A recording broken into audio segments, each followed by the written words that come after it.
Threads it through, here's Archie Thompson, chance to win it, Thompson! Off the crossbar, did it go over the line? Referee's assistant says yes, he's signalled a goal! Archie Thompson! Broken, maybe this is the chance, Fred, through, Archie Thompson! Goal! Ball's over the line! Mark Shield has signalled the goal! Muscat, oh lovely ball from Muscat, Thompson again, Archie Thompson!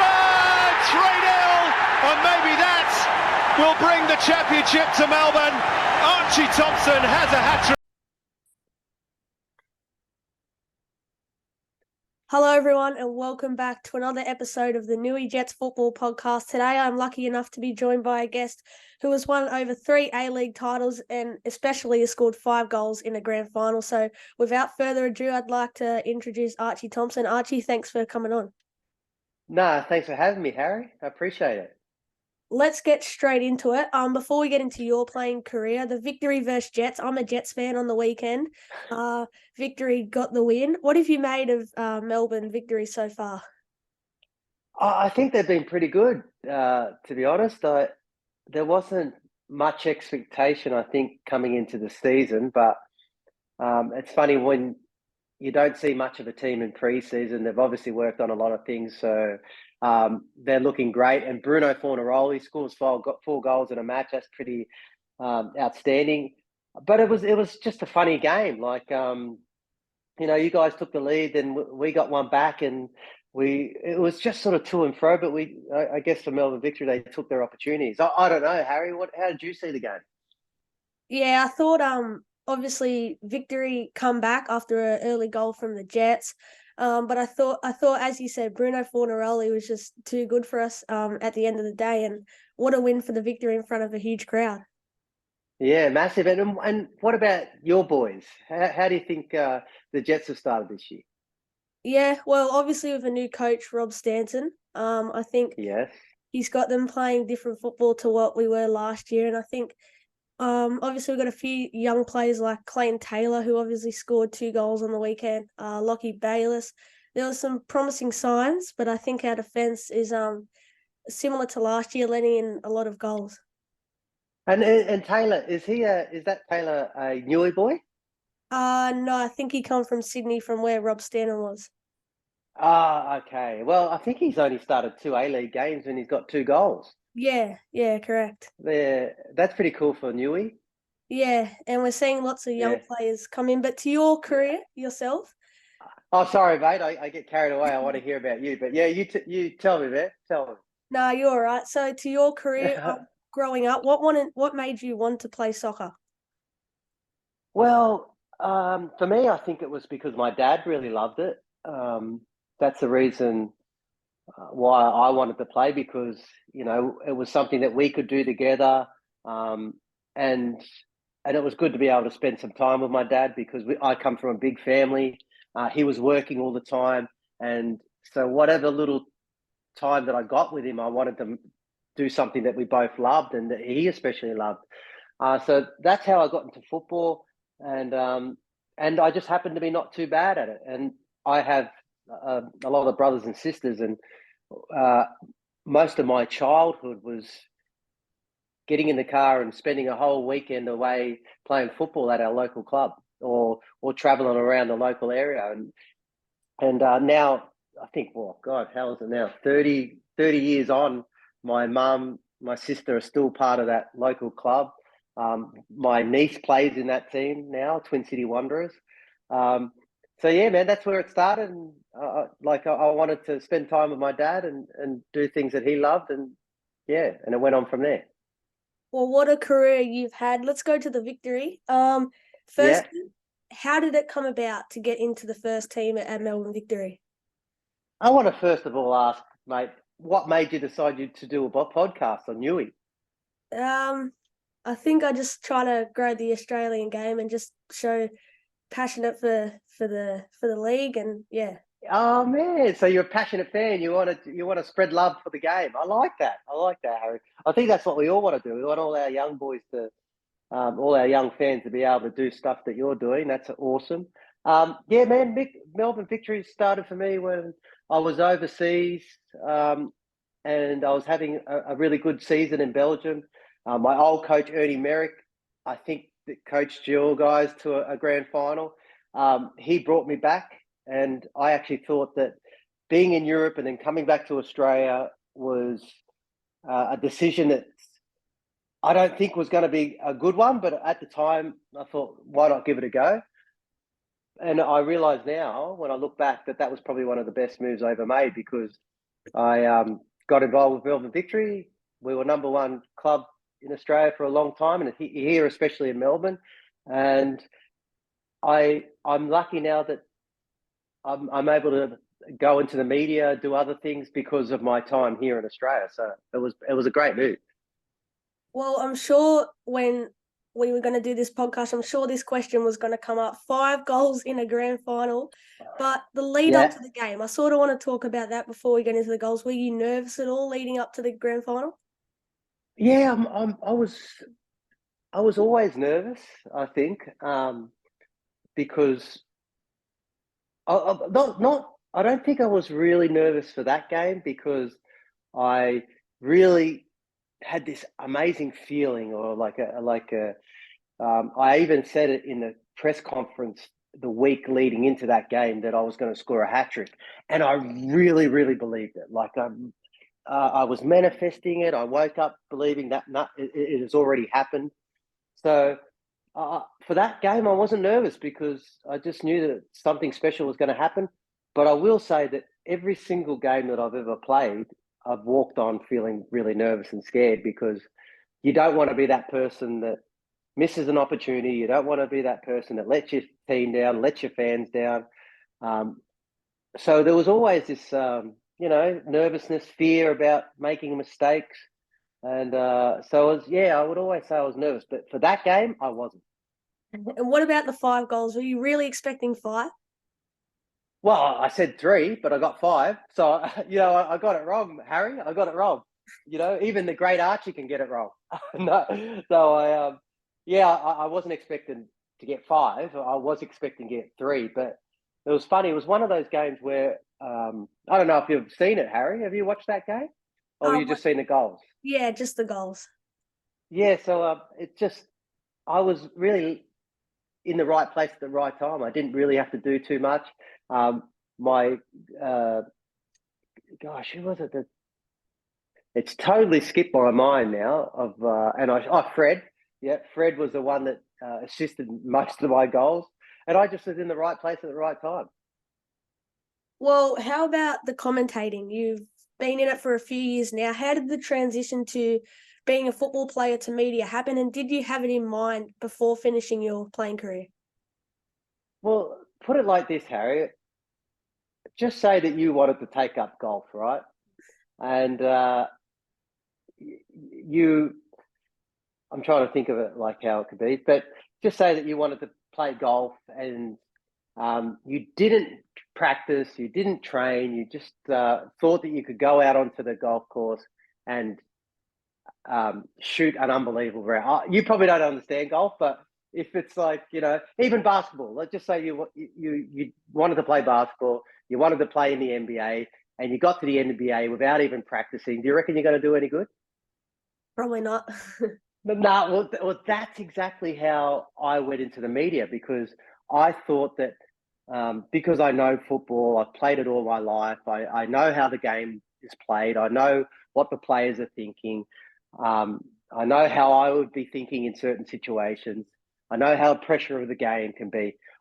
Knowing all that, I thought, you know what, I don't need to study, I don't need to work on anything, I could just roll up. And I was so wrong.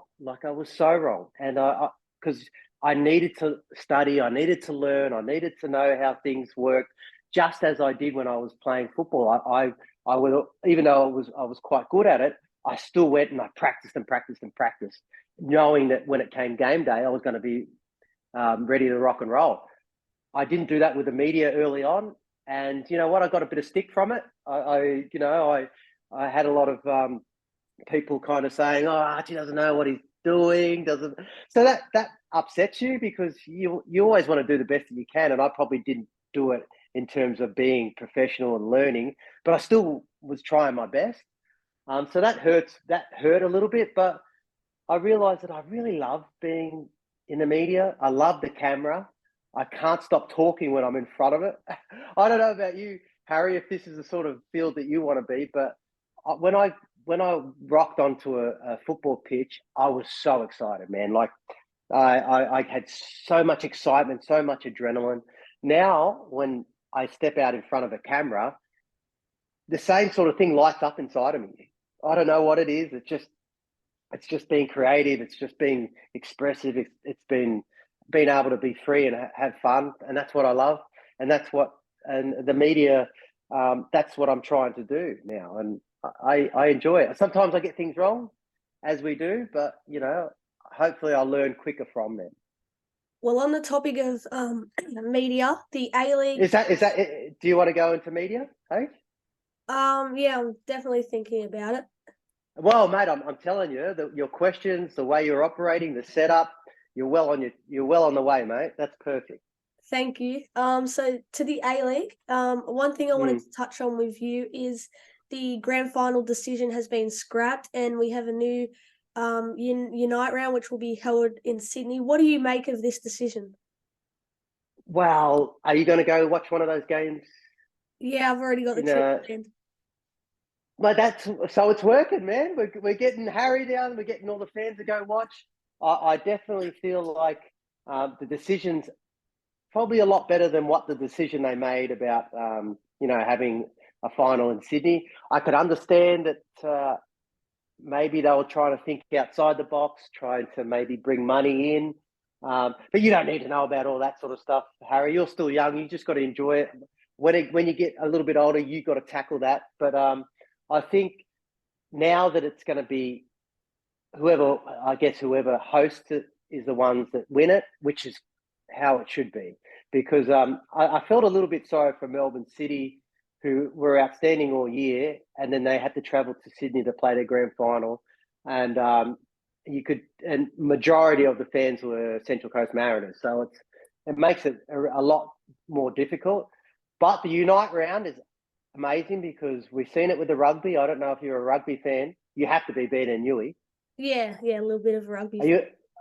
Who's your team? Knights.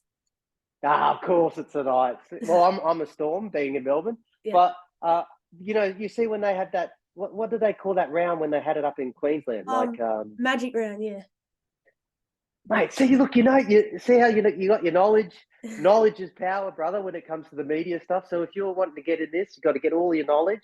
And that's something that I need to practice too. But I saw that with that Magic round up in Queensland, the stadiums are full. Everyone was watching. And that's what we want to try to create with this Unite round. And if you're going to go and there's other people, that's what we want. We want to get bums on seats, brother. Well, back to your playing career. For Australia, you were part of the 2006 World Cup. How was that experience for you representing your country? Oh, man, it was the pinnacle for me because, you play for Melbourne Victory or you play for a club overseas. Just say, for instance, you're playing in Australia, you play against Adelaide or you play against Newcastle. The fans, the Newcastle fans are screaming and yelling at you. And when I go to Adelaide, the fans are screaming at you and yelling at you, like abusing you. But then when you put the Aussie jersey on, it's like everyone just unites and is wanting you to do really well. And I feel like that's what I loved about putting on the Australian jersey, because everyone was just supporting you that was Australian. And also too, to be in camp. I